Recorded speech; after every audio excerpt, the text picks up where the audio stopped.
How's it going, everybody? Welcome back. So we are pushing along on this series, and specifically this one is going to be medical and going to be hygiene based stuff. So you have trauma based stuff and then you have hygiene based stuff. So we're going to get into the details of it, of get home bag. Like I said, this is a 100-mile plus bag that I keep. This is all stuff that's in my bag. I also have recommendations and other things available up here that I think that you might want to put in your bag as well. But I've used this bag pretty extensively, and all these items on here has come in handy. So we're just going to push straight into it and get into the details of why I carry the things that I do to help y'all out maybe on making a bag. All right, so we're going to push in to all the smaller hygiene based aspect. So this is a small kit within my bag that I have double sealed in a way. I have it in plastic, and then I also have it in a breathable bag as well, depending on what I need to do. If I need something to air out or breathe because I got it wet or it's leaking, I can put it in that bag, or the opposite. I don't want this to get soaking wet, so it normally rides in plastic. So starting up at the top, so I have friction defense or body glide. So if you've ever hiked a lot, or maybe you haven't, you definitely want to get some of this because there's going to be a lot of friction points when you're hiking long distances for heat, sweat, other things like that.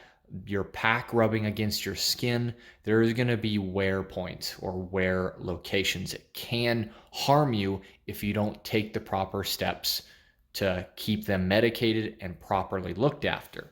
So the two things that I mainly use is body powder and the friction defense. So they come in quite handy a lot of times, actually. If you're just lucky enough person not to need it, that's awesome. But most of us do, and this, without these two things, it can literally like harm your mileage count per day, and you can also lead into infection or other things like that. So moving on to kind of get away from infection basis is I do have the Wilderness Wash, or there's also other companies that make it, but this stuff is actually really good. It can be used for it's multi-purpose wash. So you can use this for shampoo, normal soap, cleaning utensils, or your cookware. You can wash your clothes with this, which there is a way to do that within a bag.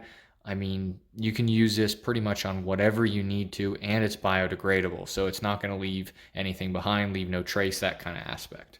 I also keep hand sanitizer in here, mainly for, bathroom issues and other stuff like that, just to keep the germs off of you. Moving over from that, I have the small toothbrushes, which, I mean, this is just a personal thing for me, for cleanliness. I kind of like my mouth to be a little bit clean. Some people can go multiple days without messing with it, especially in an emergency situation, but it's kind of like that small luxury item that literally weighs like less than half an ounce, or not even that, just to have on hand, along with a small razor blade. Now, the two things that I consider probably the most important out of this entire kit is going to be foot care and dental care.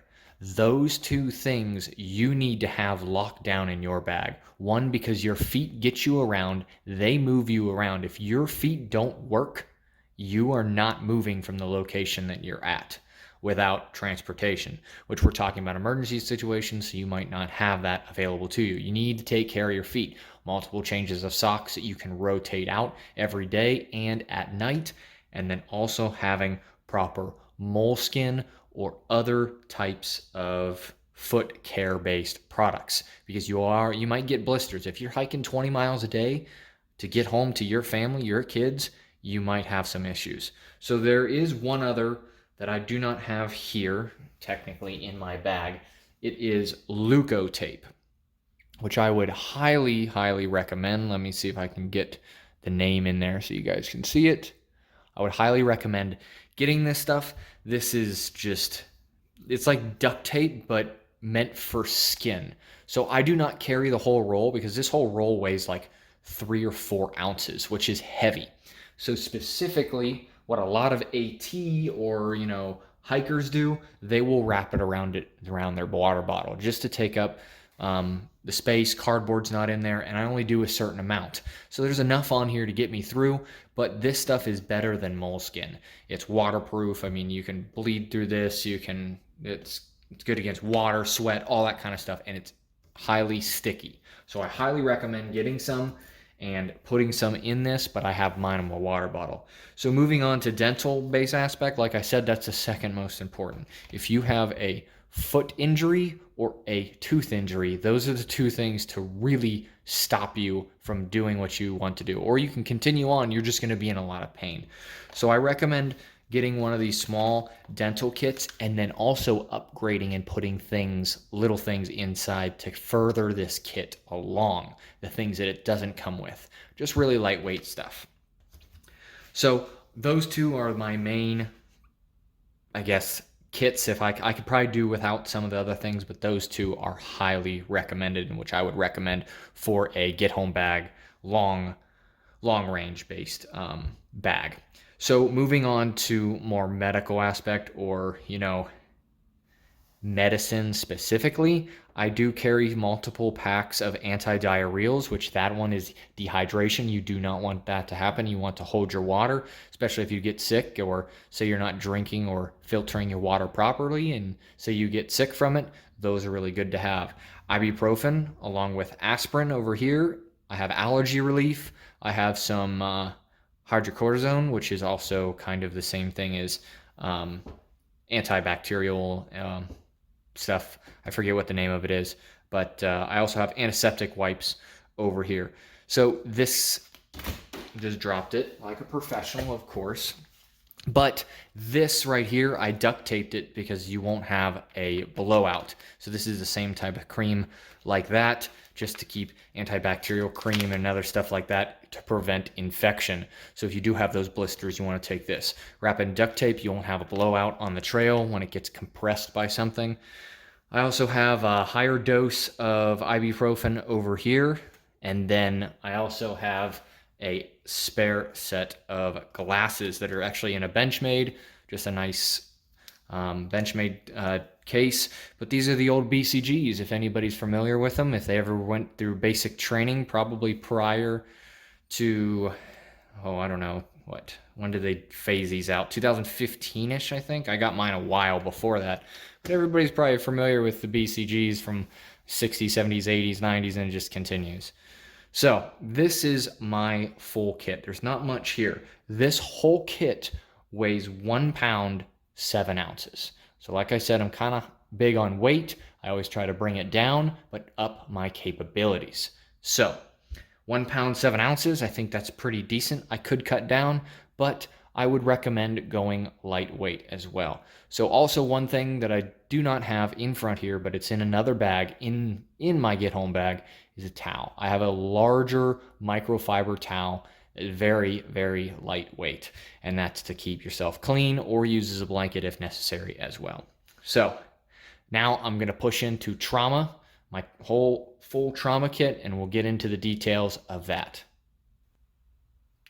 All right, pushing straight into trauma. So as you can see, there's not too much going on in here. Yes, there's not a lot of items, but I have a lot of items that are dual or multi-purpose. So first off, I highly, highly recommend, if you're not going to carry anything, carry a tourniquet of some sort. This is a specific cat, the cat tourniquet, which is widely used by multiple militaries and is also TCCC rated and approved for a tourniquet-based item. That's the one I specifically like. I also like the soft tees, which these are awesome too. These have more of a metal configuration, and those are plastic, which those ones are a little bit lighter, but I have used both in real world scenarios, and that is why I carry this one every day in my pocket with me. But I also do trust the cat, which is over there.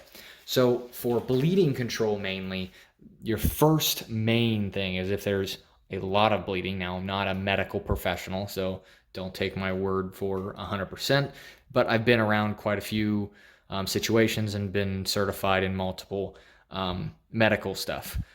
But combat gauze is a good thing to have. Now, there's been kind of talk that they're getting away from combat gauze and they're going to something else. It does work really well. So it is a coagulant that will help stop the bleeding quicker than something else would. So along that means I carry one of those packs, a Z-fold, and then for other bleeding control, a mini compression bandage, a larger abdominal, and then an Israeli bandage. So this whole kit down here actually folds up into a small pocket kit. It'll completely fold up, and this will go in my cargo pocket or somewhere easy access right on me as I'm hiking or doing what I need to do. These items, this is actually exterior of my bag. I'll show a picture of it. But these items are actually inside on the right-hand side of my pack, easily accessible as well. So this is an abdominal wound patch, which just, it's a larger bandage for, larger abrasions or, gunshot wounds or other things like that. Could be anything, hemorrhaging. Let's just go with that. And then a compression-based bandage, which this is an Israeli bandage. These things are absolutely great. Very, very cheap, honestly, for what they are, but they are an awesome tool. Use these multiple times, more than I can think, in military-wise, and it is an awesome piece of equipment. It is a compression-based bandage, so as you wrap it, you can pull it tight, and it'll compress that laceration or injury or wound, and you can clamp it off with the 2 clamps that it comes with, and it'll hold that pressure, which is awesome for stopping the bleeding. So they make mini ones, they make larger ones. I put in just a normal size one. So also I have triple antibiotic ointment, some Band-Aids, and some gloves. Now, a lot of people will hate on me because I have Band-Aids in the trauma kit. Well, frequent use of your kit, people always go for Band-Aids. Majority of the time, that's all you're going to need. And people raid trauma kits for Band-Aids. So if they can't find Band-Aids in your trauma kit, they'll go to the next biggest or the closest thing. So in this case, it'd be the H&H compression, mini compression bandage. Oh, I can't find Band-Aids, so I'm just going to use this. No, this is used for trauma-based. So I always keep these extra in there too, just in case someone else goes in my bag looking for Band-Aids, they can find them and not use these other trauma-based equipment. So these are also my recommendations. This specifically kit weighs 1 pound, 7 ounces for the entire kit. Kind of lightweight, and that's the reason I did it. Now, there are multiple other options that you can put in here to beef it up. Originally, my kit, before trimming it down, weighed 2.5 pounds, but I needed to get rid of some weight because after hiking with it multiple miles, a lot of miles, I realized I need to trim down my bag. So this is my trauma aspect, everything that's in it. If you guys carry something different, please throw that in the comment section below. What do you recommend? This is currently what I'm running with, and this is what I would recommend for you right now as a lightweight get-home bag alternative for you to have trauma-based equipment. So if you guys like this type of stuff, there is more videos on the way, a lot more videos. We still have tools, we have navigation, we have night vision, we have protection like firearms, other things like that. What do I keep in my bag for a long range get home bag coming up? So definitely hit subscribe, hit that like, and hope y'all tune into the next one. And I hope y'all have a great day.